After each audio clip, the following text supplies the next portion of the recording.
everyone, Lisa here. We're taking a look at the Rachel Hollis Rise Women's Weekend Workbook that was mailed out as part of the September Rise virtual event that was also held in person in Austin, Texas. Now, this was $449 in order to get the workbook. You could have attended the event for, I think, $229, but you wouldn't get the physical workbook. You just get a digital copy. But I like having everything physical. Now, the only problem was this actually did not go to the address that I specified. And when I asked them multiple times to resend it, they never did. So this is actually a friend of mine that I had to borrow to do this unboxing. They still haven't sent it to me. But here is the, I guess, workbook that was also virtual, which virtual was honestly, I probably would have been just fine. But this is a nice O-coil. So it is a nicely put together workbook. These divider tabs are a thicker cardstock. And over here we have just a welcome from Rachel Hollis. And I did not go to the in-person one. I really wanted to. I signed up in 2019 for the San Diego event that was supposed to be held in June, which obviously no fault of hers got canceled. And that was only $328, and I paid for that in Eventbrite. But so for this one, they made me upgrade, and I had to pay $449 to attend this one, even though it was virtual. So, I mean, it totally sucked. And then I was just annoyed that I didn't get the workbook. But here we have Own Your Past. So this one I would say would be a, printing faux pas. So I'm not sure who does their printing, but it's a good lesson learned for you if you're making workbooks to double check your margins where those holes are going to go. So the conference is divided up into 3 days. So she has 3 sections, the past, the present, and the future. And everything I heard about the conference, everyone who went before said it was amazing. And I will say doing it virtually was not amazing, and no fault of hers. I just think it doesn't translate as well when it is online, and the crowd that she had in Austin was pretty small and pretty spaced apart. So, obviously, again, no fault of her own, but that's just how it had to be. So setting your intentions, paradigm, identifying paradigms, notes to help you shift your paradigms. So over here, so we have enough, am I enough, how to overcome your fear of not enough. And honestly, I don't even know if we went through all of these during the course, because the $449 only gave me access to the materials for, I think, 3 days. And so I can't even access the materials anymore now that I finally found a notebook. I mean, technically there was a virtual one, but it was just, I really would rather have something bound. So I honestly, because it's been so long, I don't remember. I think she did go through some things. Let's see, I have suffered from, and you can put all these checkmark things to kind of go through your past. What did I believe to be true? What do I know to be true now? What days does this comparison keep me from? What belief is the anchor in my life? Some pages for notes. And over here we have fear. Again, just, something to keep in mind. That's why I always have 1-inch margins, just to be safe. And then some questions about failures. And then over here, I guess a letter you can write to yourself. More places for notes. It's time to claim how I want to be. And then today was powerful. So I think it does a good job of leading you through different questions for personal development.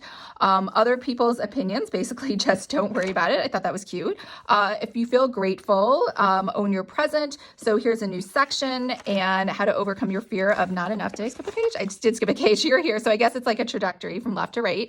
And then over here we have how to overcome your fear of not enough. And then we have just some other questions about intentions. And then this was interesting. She had this big, huge, this was like a massively huge display behind her, and basically just saying that, obviously you want to be at number 10 for optimal health, and anything lower than that is not in a good place. So she talked a lot about just being, more fit and more active, but without judging. I don't think there was judgment, but I think it was a good, here, you just need to move and you need to exercise and you need to eat better. She made a huge deal about the fact that she eats greens, like liquid greens in the morning. She thinks it tastes awful, but she does it because she tries to look at food as fuel and not as actual something to be enjoyed. So, that is a different perspective.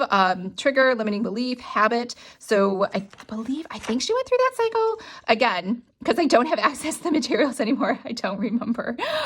Realizing your habits, breaking out, obviously, of your negative habits, and then the 30-day challenge, incorporating habits into your life. And over here, we have some notes, and I'm worth the work. And I guess this is just a note section. Again, maybe she said a lot of words of wisdom, but I don't remember them. that was a while ago. Wow, this is a lot of notes. Okay, so physical environment.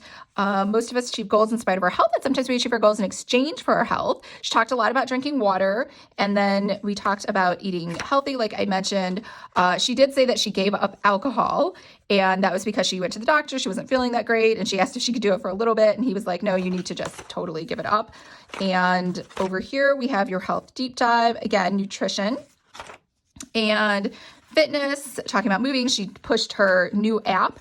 And honestly, I looked at the app. I don't think it's been updated since it was launched. I haven't seen anything new on there in terms of material. So if you're looking for workouts, you might want to just stick with the Apple app. I'm not sure if she has a regular upload schedule or anything.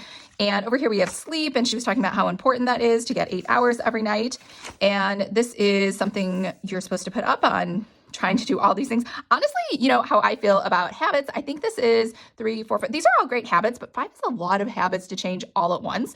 I'm always a firm believer in just doing one, for the entire year, just one habit. I know that's you guys are like, how can you get anything done? I swear it works. The time will go by. I promise. It will go by so fast. All right. Never break a promise to yourself. And then over here, choose one dream and go all in. Oh, see, I like that. One dream. So now we're on the future part. And then over here, so how am I going instead of where am I going? How to overcome fear. So we have a whole section again over fear. And I think that third day, it felt a little more touchy-feely. She simply just talked to people one-on-one to ask them their questions. Honestly, I don't even plan a year in advance. So 10 years, not a chance. I don't know why. Long-term goals just don't work for me. And that's possibly just my personality. And I know other people just love long-term goals and 5-year goals and that's pretty much everything that you see. Okay, so then she talked about publishing and how she wrote her romance books, and she took pictures of herself, of her legs for her covers because she didn't have enough money to, even pay for stock photos. And she just looked around on Google to figure everything out. And I think that was a great story, right? So she self-published her romance. So she said you could just apply that same principle to yourself and think of different milestones along the way, since, everything won't happen overnight. And I think she talks about that story every time. But big dreams shouldn't have an expiration date. Understand the practice, do the work, be intentional, go all in, start today. So again, gratitude, 10 dreams I made happen, the goal I'm going to achieve first. So it looks like she wants you to do 3 goals.